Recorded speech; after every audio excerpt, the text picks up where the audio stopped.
Hey. All right. Halloween ends. It ended. All right. Well, It's over. What happened? Or is it?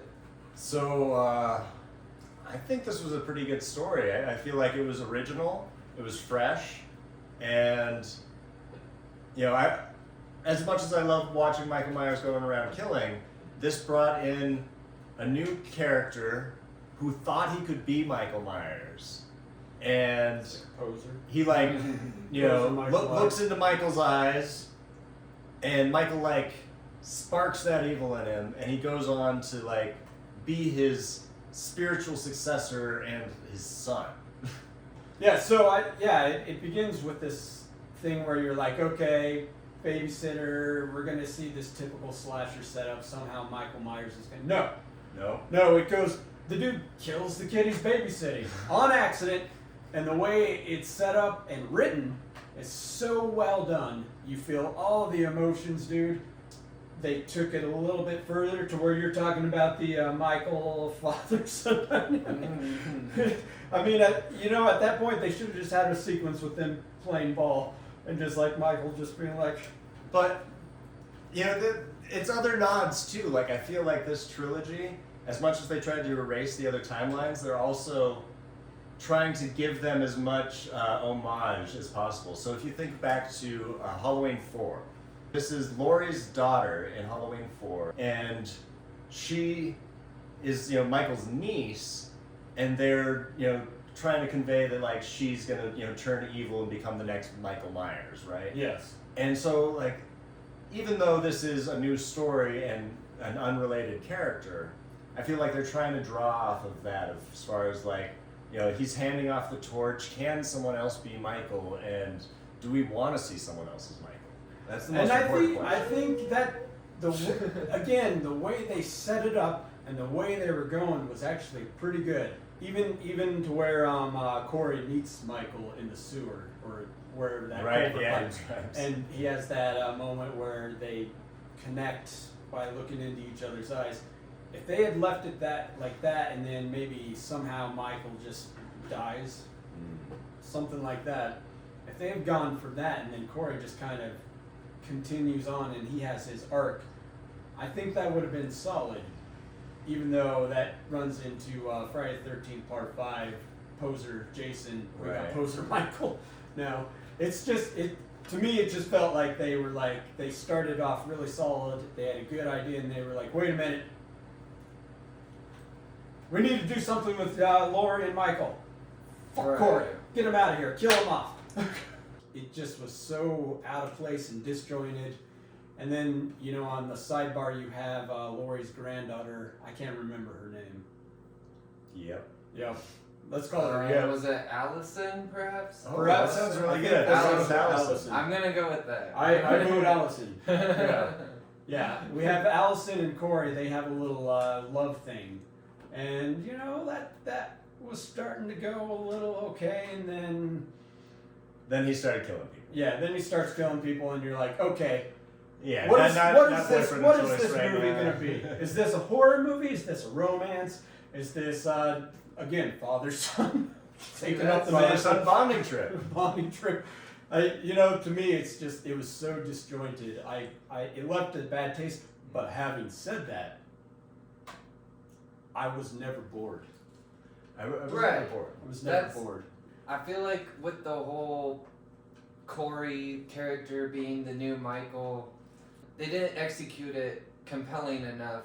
Because it seemed like, from my perspective, Corey had a good moral compass and was a good person. Yeah. He wanted to be a good person until he fell into the unfortunate situation of facing Michael Myers face to face. And it seemed very like that was triggering everything, like that moment was very, and then you seen the flashback of him killing the kid. But see, then I think it gets a little more weird once you factor in that the same thing happened to Laurie in the end battle, where like clearly that was the same, like grab by the throat, triggered her memories of like killing people in the same way, suggesting that now she has that same. It is a little strange. Well, here's the thing. As far as writing goes, here was my first key as to be worried.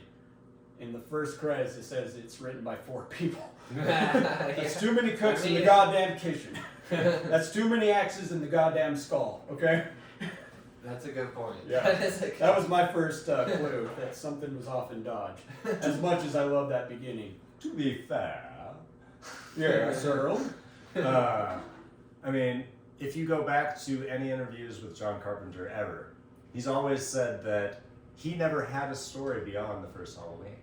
Yeah, in fact, the second... Writing Halloween Yeah. 2, he was drunk He and just- kind of half-assed that shit. Yeah, that was a job for him. It was a chore. Yeah, and he regrets a lot of writing Halloween 2, and then after Halloween 3, he hasn't had any influence on the franchise or interaction, with making any of the movies until this new trilogy, which he signed on as a producer.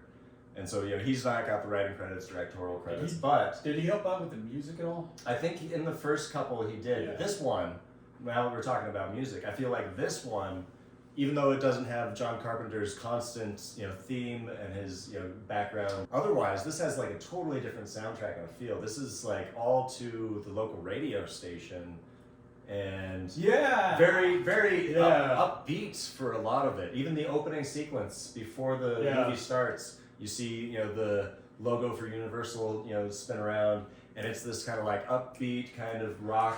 I almost, the first Halloween and then Halloween Kills, they all began with like, oh yeah, and then this one is like, I was like, are we in the right movie? Yeah. Are we in the right? I wasn't sure about that. Okay, let's cut into the frickin' kills. All right, let's All right, get to wait a minute. kills. Let's hand me that.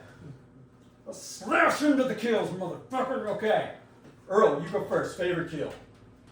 All right. Favorite kill of the entire movie has to be the scene where the boy is dragged in with Michael Myers, and then he comes back out, and he drags back in the cop with him.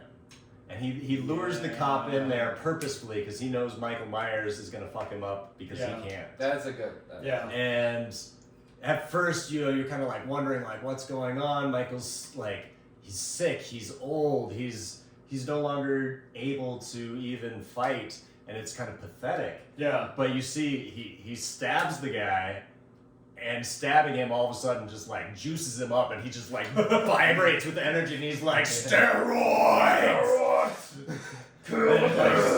Stab! Stab! Stab! Stab! And just more and more power! He just Like, becomes oh, OP how almost. can you not love that? That was pretty badass. Yeah. He feeds off the dead. He feeds off the dead. That's his life force right Yeah, and I was gonna say like it wasn't my favorite kill. I'll get into that, but the funniest kill for me was the freaking DJ with the tongue.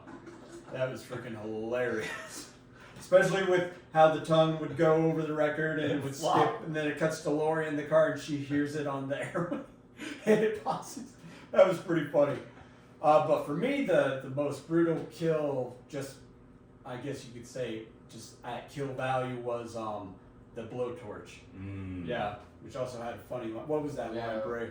That was. She said, "You're dead too." Right? The girl's dying, or she's horribly she's- injured, but she has enough time to say, "And you're dead too." I don't know. Honestly, I was kind of thinking that blowtorch. That blowtorch, was man. kind of my most brutal favorite kill. But I guess also to not pick the same thing, the kill with the kid in the beginning. Was Oh, pretty yeah. damn- Oh, That shit. That left me with chills. Okay, yeah. That's very unsettling. So that one, earlier I said the blowtorch was at kill value, my favorite. That one thematically. Yeah. Whoa. Mhm. Whoa. Okay, so I guess overall feelings now of the movie Halloween Ends. How would you rate it? Okay. I gotta give it a bird. Oh shit! It's not two It's not birds. two birds. The reason why I don't got the two birds is because that concept and the intro that was amazing, but I think they inserted it way too early with this quadrilogy, and the way they just kind of refocused back on Jamie and Michael at the end and pushed it completely to the side by, I thought it was all over the place. Granted, there's something kind of hypnotic about how wacky it all was, because at one point I was just sitting there at the movie being like, this has gone off the fucking rails. Right. And I like, but at the same time, I was like, there's a certain beauty to this. But yeah, I mean, just, I guess if you're gonna end it off, it should have been more on Laurie. And Laurie just was sort of like how she was in Halloween Kill. She kind of got sidelined. Right. And then at the very end, she has her final moment where she crucifies Michael, and then Allison, her granddaughter, steps in. And then, yeah, it was so disjointed. I really wanted it to interconnect better. Yeah. And it was not. No. Concept versus execution. Right. Yeah. What about you, Earl? Because I know you actually enjoyed it quite a bit. I enjoyed it a lot. Honestly, I would rewatch it a few times. It's just a fun movie. So you know what? I'm going to give it my highest praise, and it gets 2 horns. Whoa! Oh, shit. 2 devil Oh, horns. shit. Holy cow! Okay. For real. All right. Okay. Ronnie James Dio. Ronnie James Dio won it. Okay. Well, Bray. Well, I guess as far as my rating, I think I'm gonna have to definitely give it a bird, 1 bird. but also a horn. Oh, because- okay. You're gonna get a little more See, leeway. The bird, I don't know. I feel like for the Halloween ends, to live up to the title, they didn't quite capitalize on like Michael himself and Laurie, kind of like what you were saying. I kind of wanted more from that. But then, you know, it was badass in terms of trying to do something different. Yeah. And, you know, the Corey character, he was well acted. He was compelling enough as a character, but in the end, I don't know. I just wanted more Michael, more the Laurie, more of what kind of the story we've been building up to originally, I Right. suppose. But in the end, it was still fun, and I still digged it. All right, everyone. I think that's all we got to say, right? Yep. We covered it all. That's it. Halloween ends. It is over. It ended. All right, Bray, take us out.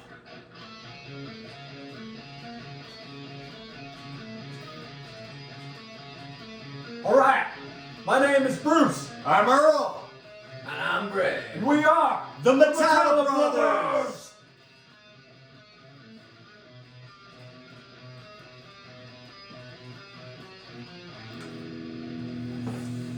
This guy right here. Cut.